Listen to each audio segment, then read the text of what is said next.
땅에 수많은 예수님을 믿는 사람들이 있습니다. 이 땅에서 예수님과 가장 가까운 사람이라고 하면 바로 예수님을 믿는 우리들일 것입니다. 누구보다도 예수님을 가장 가까이 하는 그런 사람인데도 놀랍게도 몇십 년을 예수님을 믿어왔어도 예수님에 관해서 잘 모르는 사람들이 있습니다. 그러다 보니 이단으로 빠지기도 합니다. 믿음에 확신이 오지도 않는 사람, 그리고 세상 길로 교회를 다니다가 가버린 사람들이 상당히 많습니다. 오늘 우리는 이렇게 질문을 한다면 대체적으로 이렇게 말합니다. 내가 믿는 예수님은 누구십니까? 이렇게 질문을 하면 대체적으로 두 가지를 이야기합니다. 한 가지는 예수님은 하나님의 아들이십니다. 그리고 또 한 가지는 예수를 믿으면 구원을 받습니다. 그렇게 말을 하면서 나머지에 관해서는 구체적으로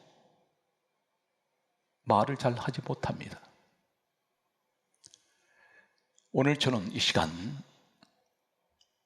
예수님에 관해서 주어진 시간 속에서 자세하게 우리 예수님은 누구신지를 말씀드리고자 합니다.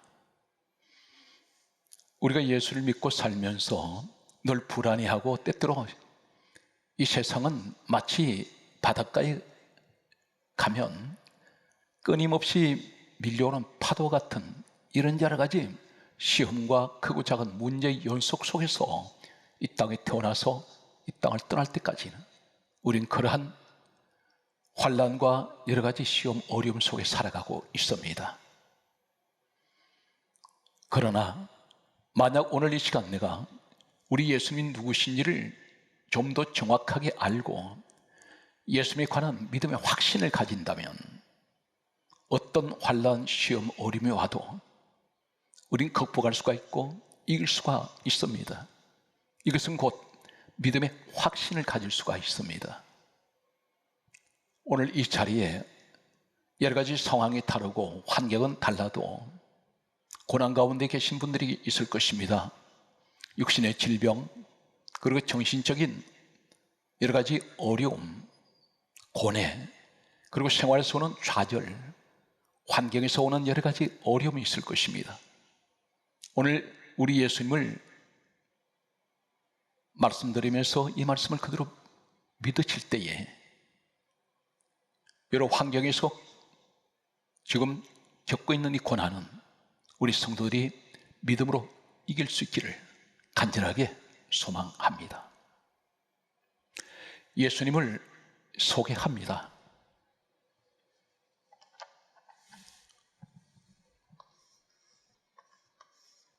골로새서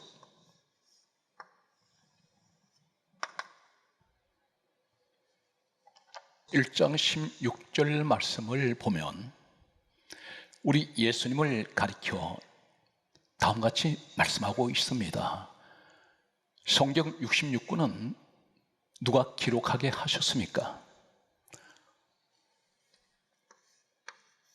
디모데 후서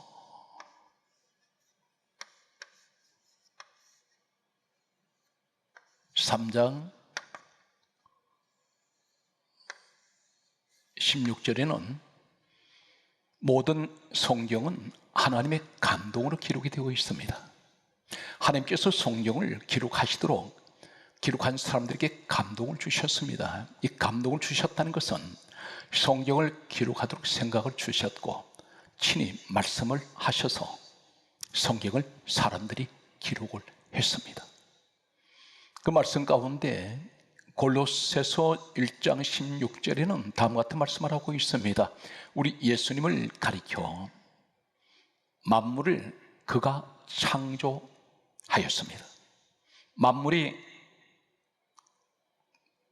그가 창조하여 창조되되 만물을 그가 창조하였습니다. 그가 바로 우리 예수님이십니다.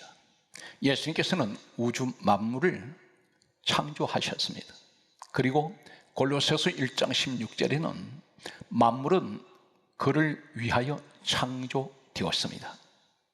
이 땅에 지으신 하나님께서 만물을 지으실 때에 지으신 목적은 그리스도를 위하여 만물이 창조되었습니다.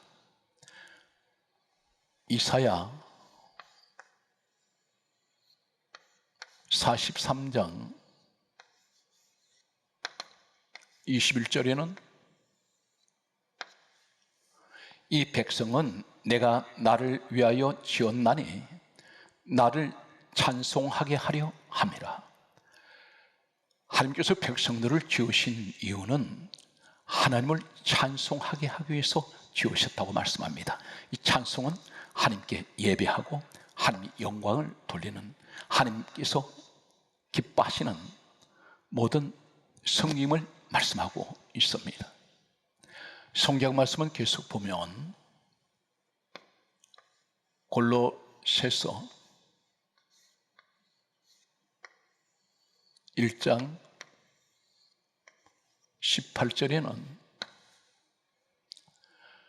우리 예수님을 가리켜 근본이라고 말씀합니다. 근본. 이 근본이라는 헬라어의 원문을 보면 아르케입니다.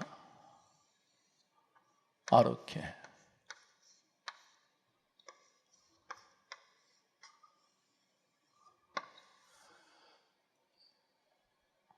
골로새서 1장 18절에 근본이신 우리 예수님, 근본은 신약 성경은 헬라가 원문입니다. 헬라에 보면 아르케라는 말씀이 근본입니다. 그런데 이 아르케라는 똑같은 헬라어 원문이 사용되고 있는 말씀이 요한복음 1장 1절에 태초라는 말씀이 아르케입니다. 우리 예수님이 태초가 되십니다. 창세기 1장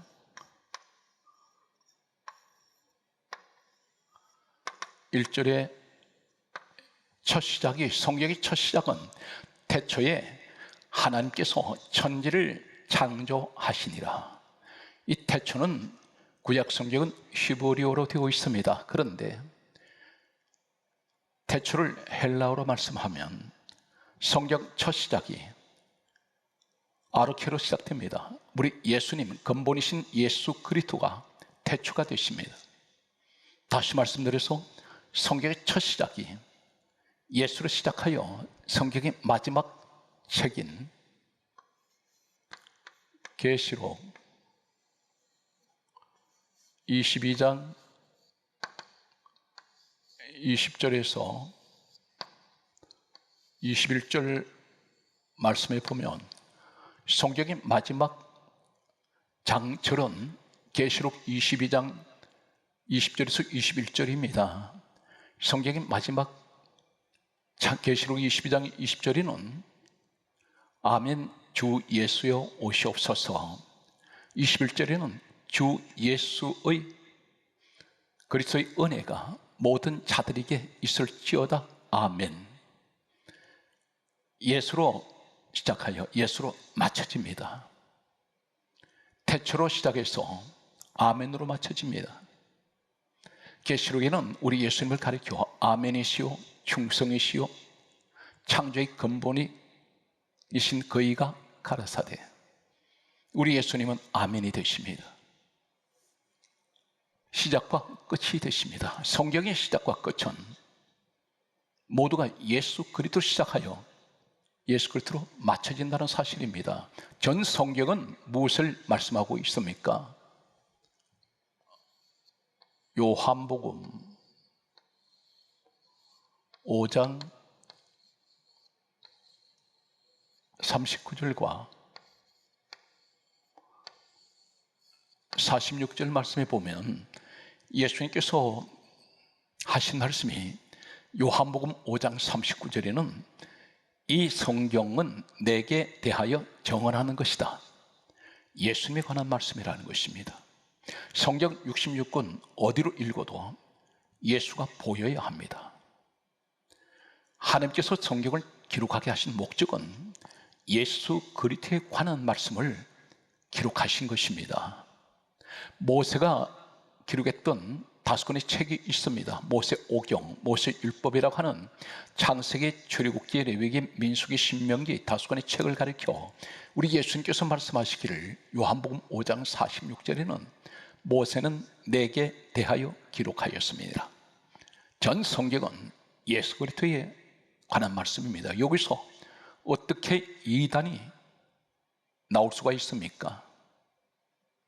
성경 말씀은 계속해서 말씀을 보면 성경 말씀은 이렇게 우리에게 말씀하고 있습니다. 빌립보서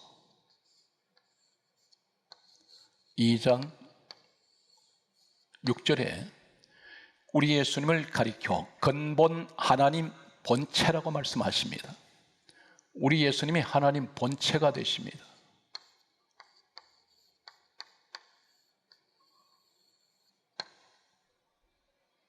이 땅에 오실 때는 사람의 모습으로 오셨습니다. 하나님의 아들로 오셨습니다. 그런데 성경은 우리 예수님이 근본 하나님 본체가 되신다고 말씀하십니다. 예수님께서 이 땅에 오시기 전 약 BC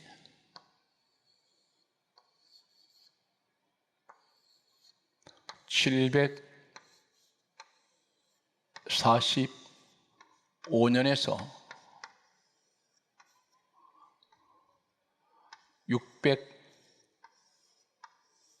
680년 사이에 기록되어 있는 이사야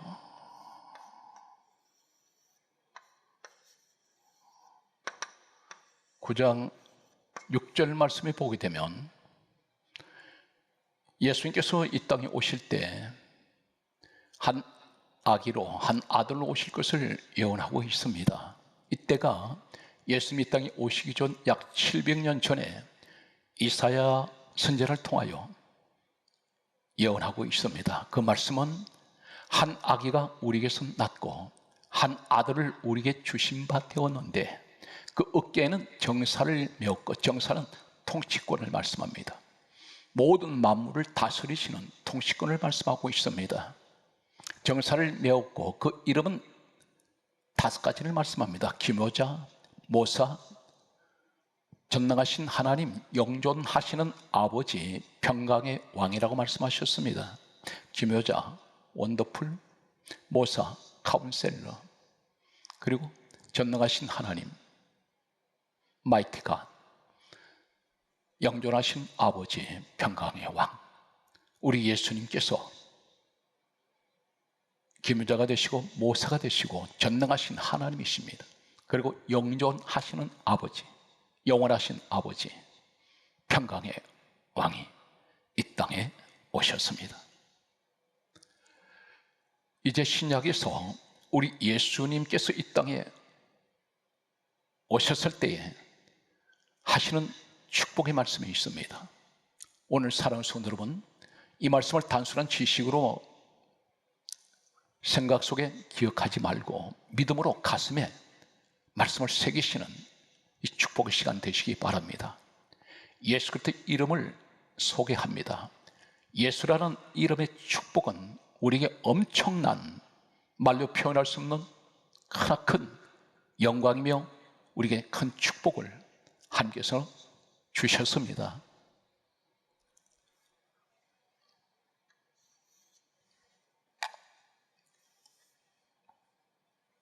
마태복음 1장 21절, 마태복음 18장 20절,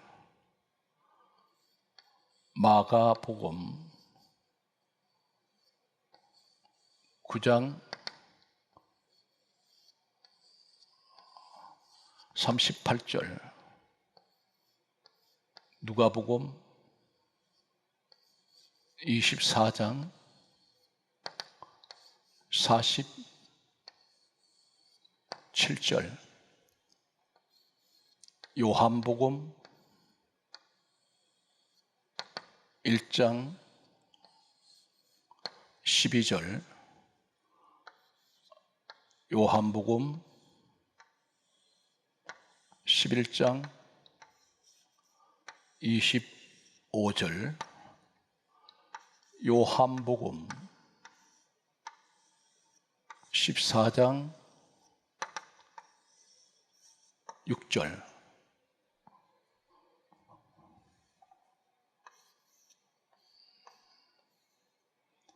요한복음 14장 14절,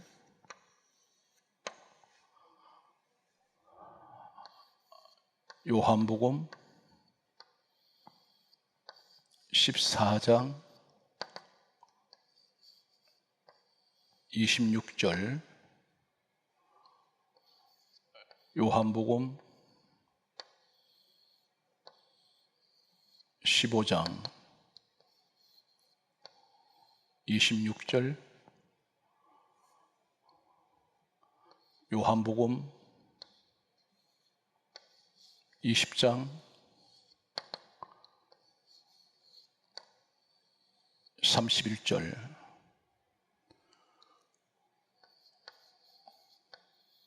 사도행전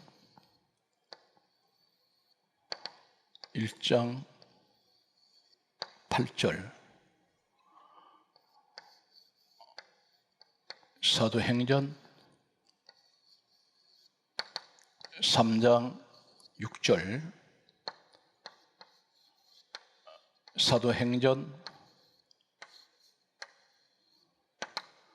4장 12절 말씀을 소개합니다.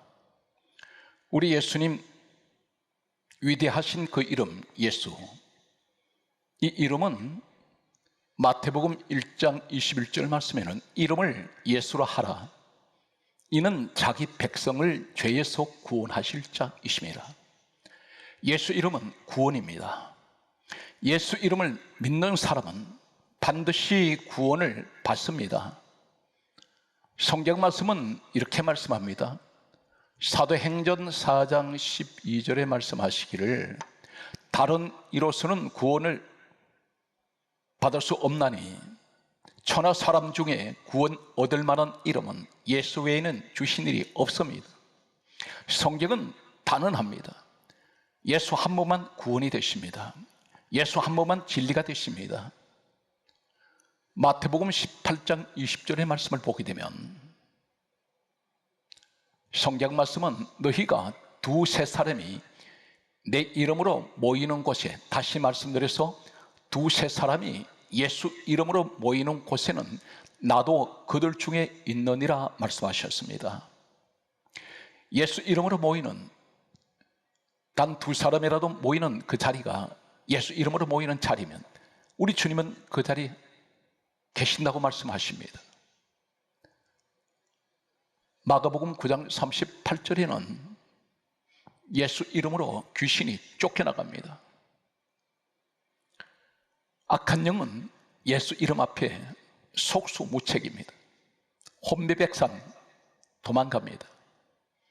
예수 이름의 권세가 오늘 이 말씀을 듣는 여러분에게 함께하시기를 간절하게 소망합니다. 누가복음 24장 47절의 말씀을 보게 되면 예수 이름으로 죄 사함을 받습니다. 예수를 믿는 사람은 죄 사함을 받습니다. 죄가 사해집니다. 우리 지었던 모든 더러운 죄가 예수 이름으로 다 지워지고 없습니다. 바로 예수 그리스도의 피는 요한일서 1장 7절에 예수의 피가 우리를 모든 죄에서 깨끗하게 하십니다. 히브리서 9장 12절에는 예수 그리스도의 피는 우리를 모든 죄에서 영원히 속죄했습니다. 그러므로 예수 아닌 사람은 정죄함이 없습니다. 죄로 인한 저주가 오지 않습니다. 요한복음 1장 12절에는 영접하는 자, 곧 그 이름을 믿는 자들에게는, 그 이름 예수를 믿는 자들에게는 하나님의 자녀들은 권세가 와 있습니다. 예수 이름을 믿는 사람은 하나님 자녀가 되고 있습니다. 그 자녀의 권세를 하나님께서 주셨습니다. 요한복음 11장 25절에 예수님께서 말씀하셨습니다. 나는 부활이요 생명이니 나를 믿는 자는 죽어도 살겠고, 우리가 이 땅에 한시적으로 살다가 육신은 죽고 우리는 천국으로 그 영혼은 돌아갑니다. 그런데 예수님께서 이 땅에 다시 오실 때 우린 다시 부활의 자리에 서게 됩니다. 오늘 사랑하는 성도 여러분, 우리가 이 땅에 믿음 생활하는 시간마다 이 부활을 체험하셔야 됩니다. 어떤 것입니까? 인생을 살아가시다가 좌절하고 낙심하고 절망하고 때로는 모든 것이 죽어버릴 때가 있습니다. 망했다고 말합니다. 절망하게 됩니다. 깊은 수렁으로 빠지게 되고 낭떠러지에 떨어졌다고 생각할 때 절망이며 죽음을 생각할 때가 있습니다. 그러나 반드시 기억하십시오. 하나님은 다시 여러분을 이 땅에서 부활을 체험하게 하셔서 모든 것이 다시 회복되는, 다시 살아나는 이런 기적의 현장에 여러분을 세워주실 것입니다. 요한복음 14장 6절에 예수님께서 말씀합니다. 내가 곧 길이요 진리요 생명이니 나로 말미암지 않고는 아버지께로 올 자가 없느니라. 예수님이 아니면 구원의 길이 없습니다. 아버지께로 올 자가 없다는 말씀은 천국으로 갈 수가 없습니다. 예수님만이 유일한 천국으로 가는 길이 되시고 그분이 생명이 되시고 진리가 되시는 것을 말씀하셨습니다. 요한복음 14장 14절에 말씀합니다. 너희가 예수 이름으로 무엇이든지 구하면 내가 시행하리라. 무엇이든지라고 말씀합니다. 사랑하는 성도 여러분, 어떤 어려움이 있습니까? 어떤 걱정이 있습니까? 무엇을 근심하십니까? 주님 말씀하셨습니다. 예수 이름으로 걱정하는 그 문제, 염려하는 문제 주님 앞에 기도하십시오. 반드시 우리 주님이 시행하신다고 했습니다. 여러분을 그 어려움에서 건져내시고 응답하실 것을 우리 주님이 약속하셨습니다. 요한복음 14장 26절 말씀에는 이렇게 말씀합니다. 예수 이름으로 보내실 성령, 우리 예수님이 예수 이름으로 이 땅에 성령께서 오시게 하신다는 것입니다. 성령님이 예수 이름으로 오신다는 이 의미가 어떤 것입니까? 요한복음 15장 26절에는 진리의 성령이 오시면 그가 나를 정언하실 것이요, 정언하신다고 있습니다. 예수님을 정언하시기 위해서 성령이 오십니다. 성령님은 영이십니다. 영이신 성령님께서는 고린도전서 12장 7절을 참고하면 성령의 나타나심으로 주시는 은사가 있습니다. 성령의 나타나심, 이 말씀은 영이신 우리 성령님께서 각 사람에게 성령의 나타나시고자 하신 것이 있습니다. 진리의 성령이 오실 때 예수님을 정언하시기 위해서 오셨다라고 말씀합니다. 이 말씀은 계속해서 말씀을 보면 요한복음 20장 31절에는 우리 예수님 이름은 생명입니다. 생명이신 예수, 그 이름은 사도행전 1장 8절에 예수님께서 마지막 이 땅을 33세로 떠나실 때에 마지막 유언처럼 하신 당부의 말씀이 있습니다. 오직 성령이 너에게 임하시면 너희가 권능을 받고 예루살렘 온 유대 사마리아 땅 끝까지 이르러 내 증인 되어라. 성령께서 오신 목적은 예수님을 증언하러 오셨는데, 예수님께서 하시는 말씀은 요한복음 15장 26절과 사도행전 1장 8절에 동일한 말씀을 하셨습니다. 진리의 성령이 오시면 그가 나를 증언하실 것이요, 사도행전 1장 8절에 오직 성령이 너희에게 임하시면 너희가 권능을 받고 예루살렘 온 유대 사마리아 땅 끝까지 이르러 내 증인 되라 하셨습니다. 예수님의 증인, 성령이 임하면 권능을 받는다고 했습니다. 이 권능이 어떤 것입니까? 귀신 쫓아내는 것입니까? 하늘에 불 끌어내리는 것입니까? 이 능력을 행하는 것이 성령께서 임하시면 주시는 권능입니까? 물론 이런 가공할 능력을 성령께서 행하게 하십니다. 그런데 근본적인 이 권능은 어떤 것입니까? 정인되는 권능입니다. 다시 말씀드려서 선교하라는 것입니다. 너희는 온 천하에 다니며 만민에게 복음을 전파하라 말씀하셨습니다. 우리는 외국으로 선교를 나가지 못합니다. 그런데 우리가 있는 현장에서 세계 각지에 우리는 선교할 수가 있습니다. 세계 각지에 흩어져 있는 수많은 선교사들이 있습니다. 가장 많은 선교사들이 전 세계에서 우리나라는 약 2번째 선교사가 파송된 나라로 알려져 있습니다. 그분들이 세계 각처에 흩어져서 복음을 전하고 있습니다. 생사의 기로에서 복음을 전합니다. 그런데 가장 열악한 환경에서 복음을 전하는 분들이 있습니다. 전혀 지원이 되지 않는 그러한 상태에서, 무방비 상태에서 현지에 가서 움막을 짓고 초막을 짓고 그리고 토담집에서 기거하면서 그곳을 예배처소 삼아서 복음을 전합니다. 너무나 열악합니다. 성령을 받은 사람은 반드시 영혼 구원에 관하여 관심을 갖게 됩니다. 이 시대에 성령 받았다고 하는 사람들이 많습니다. 성령 기름 부음 받았다고 말합니다. 불 받았다고 말합니다. 그런데 어떻게 분별할 수 있습니까? 때로는 성령 받지 못했는데 성령 받았다고 착각하는 사람들이 있습니다. 성령이 임하시면 가장 먼저 나타나는 현상이 있습니다. 그것은 곧 영혼 구원에 관한 선교입니다. 전도입니다. 성령 받았다고 하면서 전도에 관심이 없고 선교에 관심 없다면 당신은 성령을 받지 못했습니다. 진리의 성령이 오신 목적은 예수를 증언하러 왔습니다. 저희 교회 모습을 잠시 소개합니다.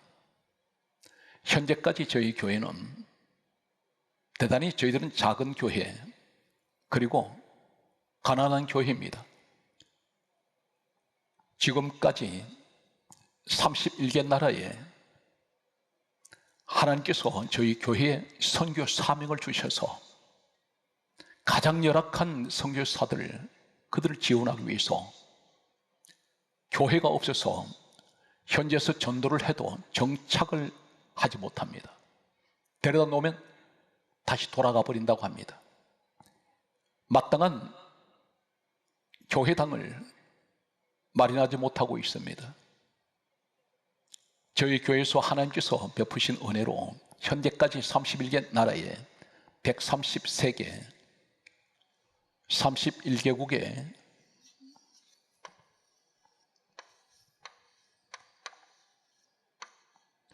31개국에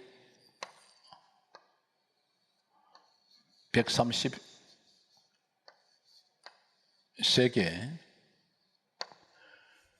유치원, 초등학교, 중학교, 고등학교, 대학교, 병원, 고아원, 선교센터, 그리고 교회를 현대식 건물로 건축을 해왔습니다. 초교파적으로 방송국에서 추천을 받고 또 저희 교회에 속해 있는 백석총회에서 추천을 받고 선교협회에서 추천을 받아서 엄선한 지역에 현재까지 133개 유치원, 초등학교, 중학교, 고등학교, 대학교, 병원, 그리고 고아원, 선교센터, 교회를 지었습니다. 현대식 건물로 완공되면 아무 조건 없이 무상으로 그 지역에, 그리고 그 나라에, 그리고 현지 선교사에게 헌납해버립니다. 조건은 없습니다. 우리 예수님을 위해서 그곳에 성교하는 그 지역에 당연히 교회를 우린 지어 드려야 된다고 생각합니다.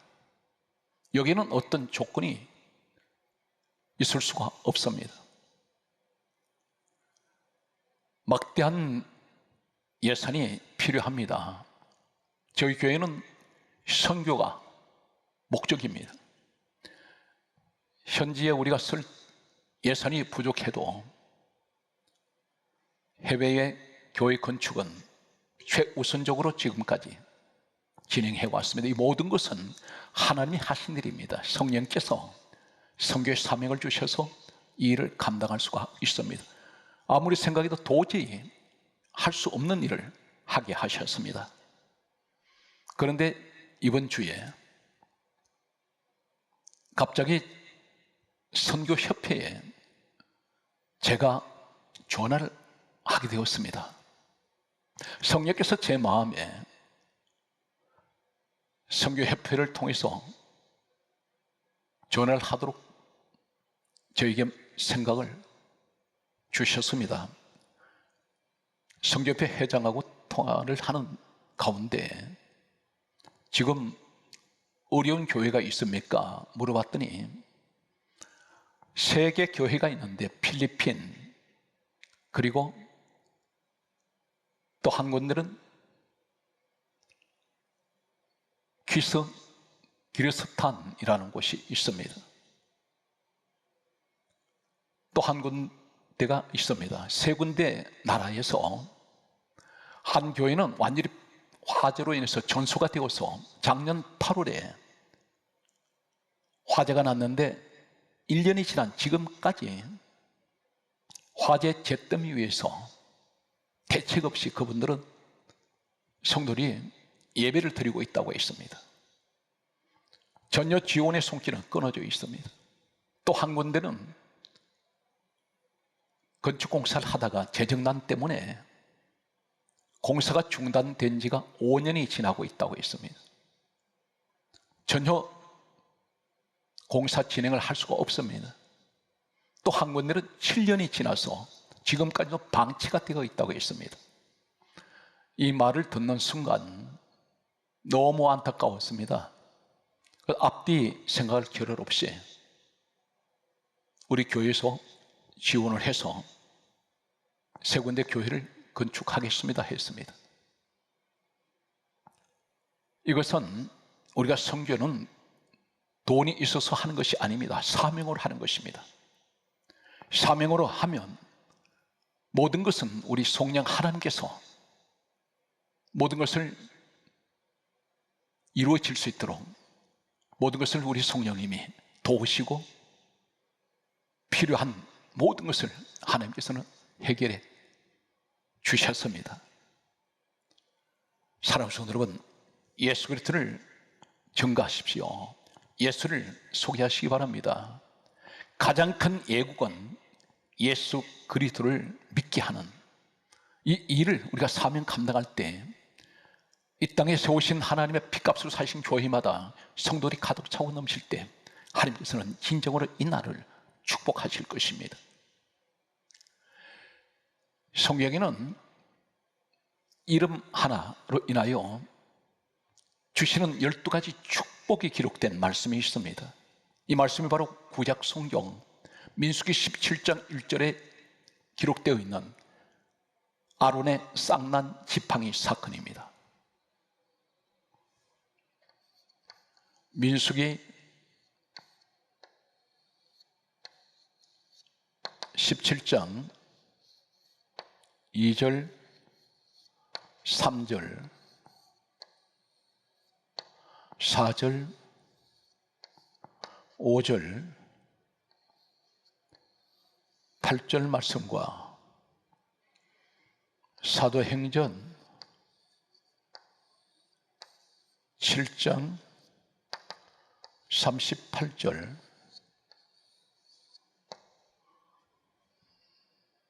이사야 5장 7절, 에레미야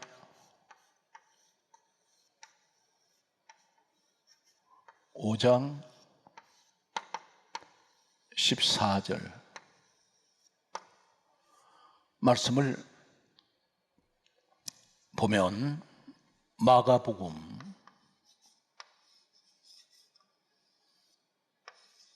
8장 24절 말씀을 보면 민수기 17장 2절 말씀에 보면 하나님께서 이스라엘 백성들에게 12지파의 지도자가 가지고 있는 지팡이를 하나씩 가지고 나오라 말씀합니다. 그 지팡이를 가지고 이 사람들에게 민수기 17장 이전에 각각 자기 이름을 써라고 말씀합니다. 그리고 3절에는 레위 지팡이에는 아론 이름을 써라고 말씀합니다. 그리고 그 지팡이를 4절에는 정고기 앞에 갖다 두라고 말씀합니다. 5절 말씀에는 아론 이름을 새긴 이 지팡이를 택한 자의 지팡이는 싹이 나리니 우미 돋고 순이 나고 꽃이 피고 열매를 맺을 때 살구 열매가 맺을 것이라 했습니다. 8절 말씀에 보게 되면 이튿날 하룻밤 사이에 들어가 보았더니 11개 지팡이는 각각 자기 이름을 쓴 그 지팡이는 아무런 변화가 없습니다. 죽은 지팡이 그대로입니다. 그런데 하나님께서 기록하라고 하셨던 레위 지팡이 아론 이름 새겨진 지팡이는 하룻밤 사이에 우미 돋고 순이 나고 꽃이 피고 열매 맺는데 살구 열매가 열렸습니다. 하나님께서 왜 이 말씀을 기록하게 하실까요? 성경 말씀에는 민수기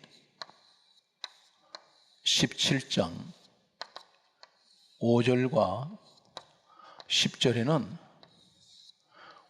원망하지 말라고 말씀합니다. 나는 너에게 이러한 하나님이라는 것을 보여주셨습니다.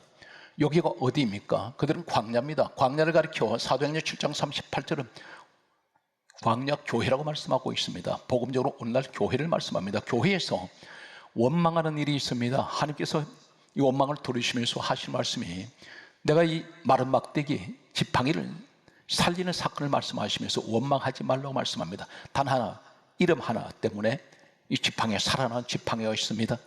레위 지팡이라 있습니다. 창세기 49장 7절에는 레위는 저주받은 사람입니다. 저주받은 인생이 이름 하나 때문에 축복의 지팡이가 됩니다. 지팡이는 무엇을 의미합니까? 이사야 5장 7절에 마른 막대기 꺾어져 버렸습니다. 부러졌습니다. 휘어졌습니다. 죽었습니다. 광야 40년 동안에 언제 죽었는지 모릅니다. 그런데 나무를 가리켜 나무는 사람을 의미하고 있습니다. 예레미야 5장 14절에 역시 나무는 사람을 의미하고 있습니다. 마가복음 8장 24절에 예수님께서 소경 눈을 뜨게 하실 때에 너 눈에 무엇이 보이느냐 물으셨습니다. 이때 하는 말이 나무 같은 것들이 걸어다니는 것이 보이나이다. 소경이 눈을 떴을 때 사람들 보면서 나무 같은 것들이 걸어다니는 것이 보입니다.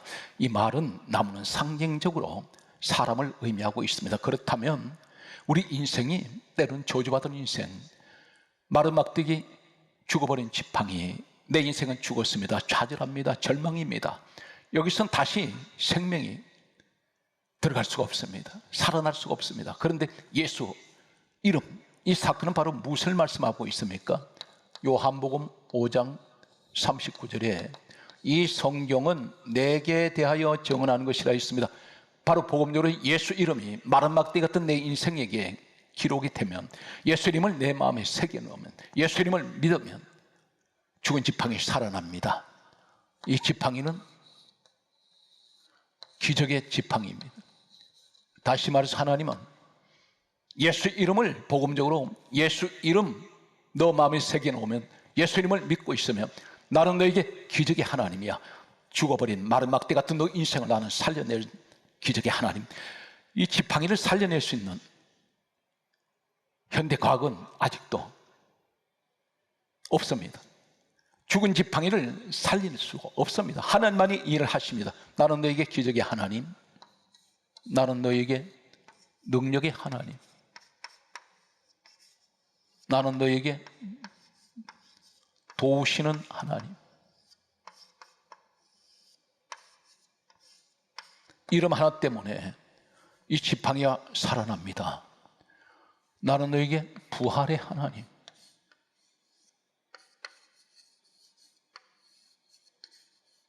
나는 너에게 소망의 하나님, 나는 너에게 생명의 하나님,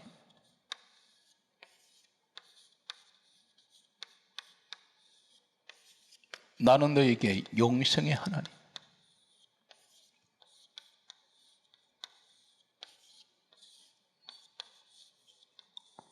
히브리서 9장 4절에 영생의 하나님, 나는 너를 지키시는 하나님,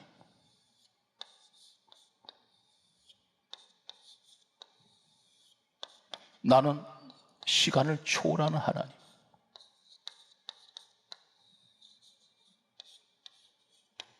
나는 체질을 바꾸는 하나님,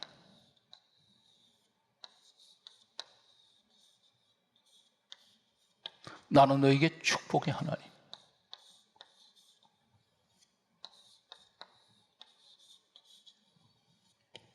나는 너를 살리며 함께 하시는 하나님. 히브리서 12장 2절에 오늘 또